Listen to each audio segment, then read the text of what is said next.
Welcome to my channel. It's called Lunasa.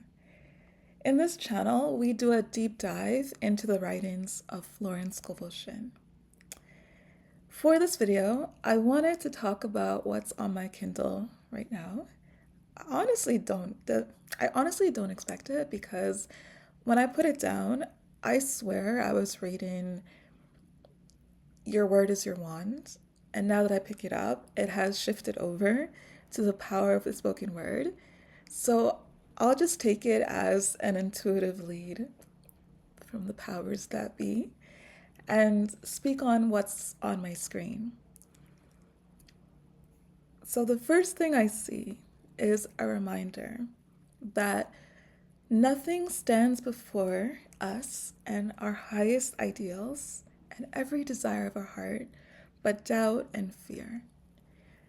Now we might say that's not true. Other people are standing in our way. The economy is standing in our way. Politics is standing in our way. Our behaviors are standing in our way. Our voice, how we sound, is being held against us. Or the people we're around, or something. We believe that someone else is, or something else, or other people are standing in our way. Like you are dreaming big dreams and they're not exactly coming true. But Florence would like to remind us that we cannot have doubt and fear, and that it's the doubt and the fear that is standing in our way. She says, when we can wish without worrying, every desire will be instantly fulfilled. And so that's a challenge to us to wish, to hope, to want, and to just keep it going with no doubt, no fear, no worry. Louise Hay, who was kind of low-key Florence's student, she discovered Florence at the early part of her career. She actually says, like, when you're done your affirmations, you have to keep the environment ready. Sorry, is my hand distracting? I don't know. You have to keep your environment good. You have, like, the affirmations, what you want, those are like seeds that you have planted in the ground. And you've done it for 5 minutes, 10 minutes. You've done a 1 hour affirmation session. That's good. But when you get up from your meditation couch or your meditation cushion or your bed, or you move from the bathroom mirror, you now go into the rest of your day. And you must create an atmosphere for miracles. You must keep a positive atmosphere. Those affirmations are like seeds that you've planted in the ground. But the ground, like think of plants, sorry, the ground needs to be watered. The soil needs to be watered. It needs to have heat. It needs to have rain. It needs to be tended to. You need to pay attention to it and create that atmosphere, that environment for the seed to grow. You know how to take care of it. And you know that if you plant a seed, and this is getting into Jesus territory, I think it's the book of Matthew. If you plant that seed, and okay, so it's this parable. If you have a seed and you put it on the ground, but you haven't planted it, and the sun shines on it, you know it's just gonna dry out, and it's not gonna sprout, and it's not gonna blossom, it's not gonna bloom. If you have that seed and you plant it, but you plant it with all of these weeds and stuff, it'll be choked out and it won't blossom and it won't grow and it won't take root. And if you put the seed out there on like a road or something, a bird could come and swoop in and take it up. It's not gonna work. Like you have to be conscious of the fact that when you plant that seed, you actually have to plant it properly. You have to plant it in the ground, you have to water it, you have to take care of it. And when you do, you will get that harvest.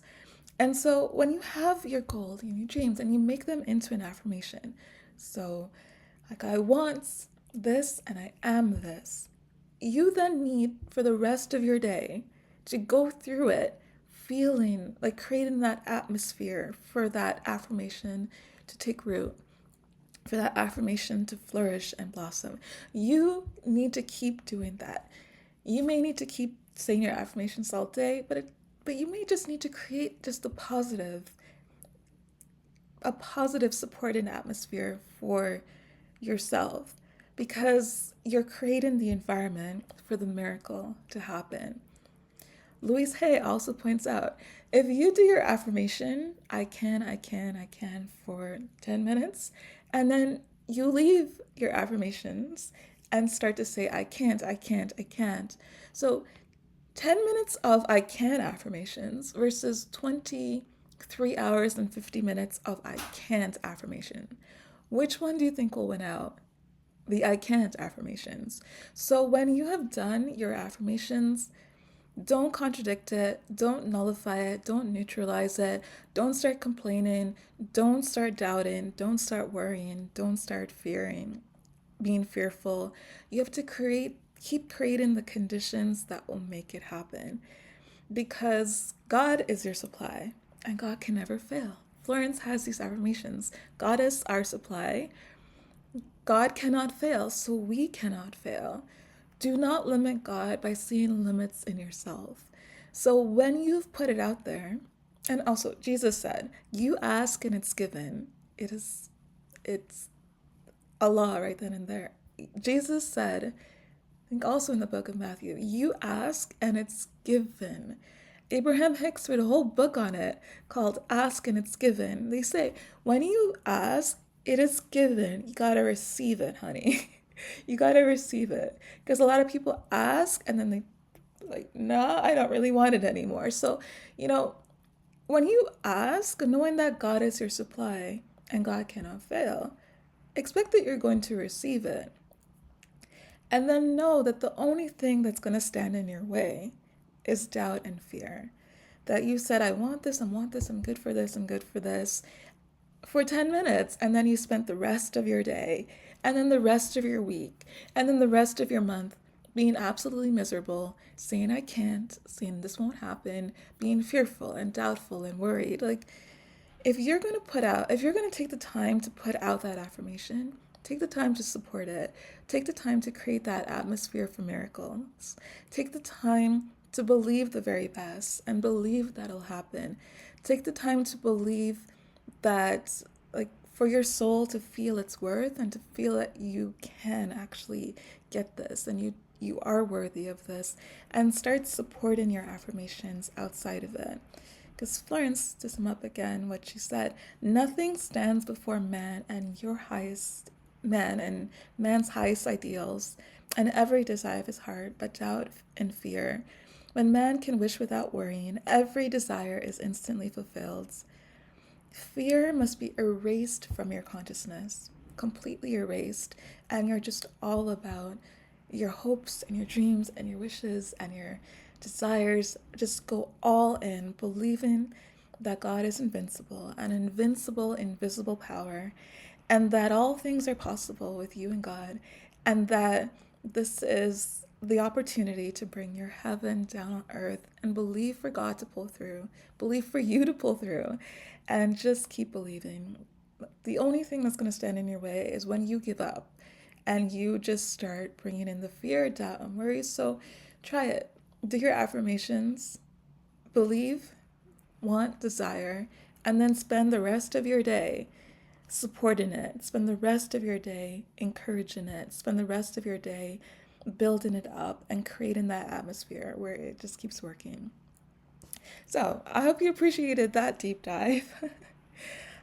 This channel, we just do deep dives into the writings of Florence Scovel Shinn. She was a metaphysical writer writing 100 years ago, and she was legend. Her ideas are so powerful, so insightful. I see them at work in the greatest metaphysical teachers to this day. What she teaches is incredible, and she's just great. So I think it's a really good thing to bring her ideas to YouTube and have you and others, share the video so that you and your friends and your family and everyone can just learn more about her ideas. So if you like it, subscribe to the channel, give this video a thumbs up, leave a comment. I do read them. I do get notified and I will reply. And if it's a very interesting comment, I may just make a video all to itself. I have been known to do that, so yeah. As I say to end every video, as always, thank you for listening, and I will see you next time.